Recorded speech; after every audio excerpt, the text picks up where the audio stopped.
दिल्ली के गाजियाबाद के हाईवे पर 5 अगस्त की रात लगभग 2:30 बजे के टाइम पर वहां की पुलिस गश्त कर रही थी, चेकिंग कर रही थी। उसी बीच पुलिस की नज़र एक लड़की पर पड़ती है जो हाईवे के किनारे खड़ी हुई थी। उसके हाथ में एक बड़ा सा सूटकेस था और शायद वो ऑटो आने का इंतज़ार कर रही थी या किसी और का। पुलिस उस लड़की के पास पहुंचती है और लड़की की नज़र जैसे ही पुलिस पर पड़ती है उसके हाथ का सूटकेस छूट जाता है। सूटकेस ज़मीन पर गिर जाता है और पुलिस लड़की के पास जाकर जब उससे पूछती है कि तुम इतनी रात को यहाँ पर क्या कर रही हो, तुम कहाँ जा रही हो इतना बड़ा सूटकेस लेकर, तो वो कँपकँपाते हुए पुलिस से बोलती है कि मैं रेलवे स्टेशन जा रही हूँ, मुझे किसी काम से बाहर जाना है।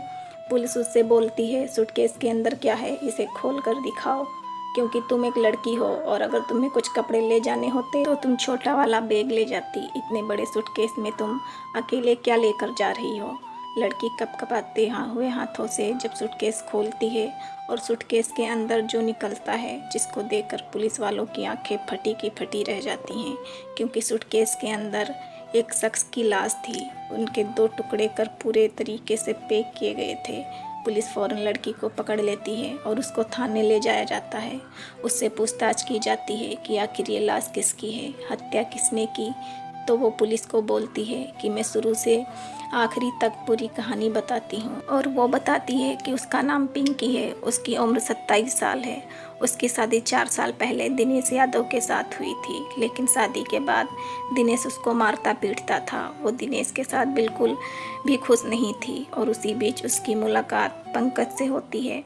पंकज नाई की दुकान चलाता था। पंकज से उसकी बातचीत शुरू होने के बाद दोनों की प्रेम कहानी चलने लगती है और जब पंकज उससे शादी करने को बोलता है तो उसकी आंखें चार हो जाती हैं, क्योंकि वो तो दिनेश को छोड़ना ही चाहती थी और वो दिनेश को छोड़कर पंकज के पास आ जाती है, पंकज के साथ रहने लगती है। पंकज एक कमरे पर वो किराए पर रहा करता था, वहाँ उसके साथ पिंकी भी रहने लगती है। लगभग पूरे 3 साल गुजर जाते हैं और पिंकी उससे काफ़ी टाइम पहले से हर बार उससे यही बोलती थी कि अब तुम मुझसे शादी कर लो। इतना वक्त गुजर गया है लेकिन पंकज शादी के लिए टाला मटोली कर रहा था। वहीं 4 अगस्त की रात जब पंकज अपनी दुकान बंद करता है और साथ में अपने कैंची और उस तरह भी लेकर आया था, क्योंकि उसको दूसरे दिन उन पर धार रखनी थी, उनको पैना करवाना था। और फिर उसके आते ही पिंकी उससे बोलती है कि अब 3 साल हो चुके हैं, मैं तुम्हारे साथ और बिना शादी के नहीं रह सकती। अगर तुम्हें शादी करनी है तो बताओ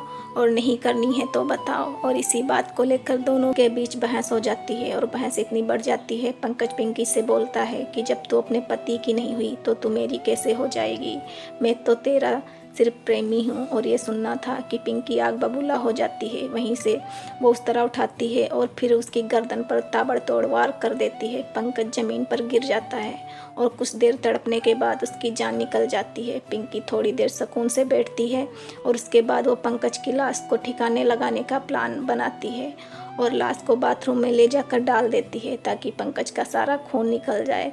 उसके बाद खुद मार्केट में जाती है, एक बड़ा सा सूटकेस खरीदती है, घर आती है और सबसे पहले फिर उसकी गर्दन को काट कर अलग करती है कि उसकी बॉडी ठीक से सूटकेस में आ सके। पूरे 24 घंटे हो चुके थे पंकज की लाश को घर पर रखे हुए और रात 2:30 बजे के टाइम पर वो पंकज की लाश को सूटकेस में रख कर निकलती है और वो लाश को रेलवे स्टेशन पर ले जा रही थी।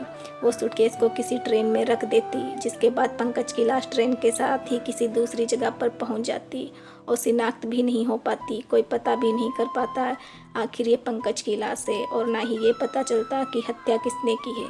लेकिन उससे पहले ही वो पुलिस को देखकर कांपने लगी और पकड़ी गई। और ये घटना खासकर उन लड़कियों के लिए है जो वो किसी के प्यार में पड़कर अपनी फैमिली को, अपने पति को और सारी दुनिया को छोड़ने को तैयार हो जाती हैं और इसी अंधे प्यार में आकर वो सिर्फ उसी की हो जाती हैं। और फिर ऐसे ही कांड निकल कर सामने आते हैं। अपनी डोर किसी और के हाथ में ना दें, प्यार करें, मोहब्बत करें, लेकिन एक लिमिट में रहकर।